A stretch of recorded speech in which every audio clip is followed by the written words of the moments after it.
তো আমার সময় খারাপ, এইমাত্র সিদ্ধান্ত কিন্তু হলো কপাল আমাদের না। বাকশেখারী চাচড়ি কদমতলার কারণ মাঠে যে উপস্থিত কপাল হবে আমার না আল্লাহ 4 নিজের তারিখে। হাতে বানাইছে, এবং কমিটি দাওয়াত সেই দিছিল কপাল কখনোই এবং খারাপ হতে সবকিছু পারে না। করেছিল, আয়োজনও করেছিল, সিডি দিছিল এবং সবকিছু দিয়েছে আমাদের, কিন্তু যাবে না যে তারা অন্য যে গরু মালিকগুলো আছে তারা অবজেকশন দেওয়ার কারণে আমাদের তো আমার গরু সময় আগামী খারাপ, 4 তারিখ কদমতলার মাঠে উপস্থিত কিন্তু থাকবে কপাল না না। এবং এর পরবর্তী মাঠে যেখানে কারণ যে লড়াই কপাল আমার হবে, আল্লাহ নিজের যদি হাতে দাওয়াত বানাইছে, পাই সেখানে উপস্থিত সেই থাকবে কপাল এবং কখনোই সকল খারাপ হতে পারে না। দর্শকদের সেখানে আমন্ত্রণ জানানো হচ্ছে যে পরবর্তী মাঠে যেখানে লড়াই হবে আমাদের গরু সেখানে থাকবে, কিন্তু এই চাচড়ি কদমতলার মাঠে আমাদের গরু উপস্থিত থাকবে না, ঠিক আছে? তো এবং আমার সময় খারাপ, আপনাদের প্রতি আমন্ত্রণ কিন্তু কপাল না। দাওয়াত থাকলো যে এর পরবর্তী কারণ যে যে জায়গায় কপাল খেলা আমার হোক আল্লাহ না, নিজের সেখানে হাতে আমাদের বানাইছে, বাকশিকারী উপস্থিত থাকবে, সকল সেই কপাল দর্শকরা কখনোই খারাপ সেখানে হতে পারে না। আমন্ত্রিত।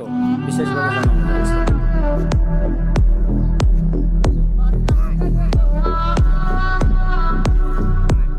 তো আমার সময় খারাপ, কিন্তু কপাল না। কারণ যে কপাল আমার আল্লাহ নিজের হাতে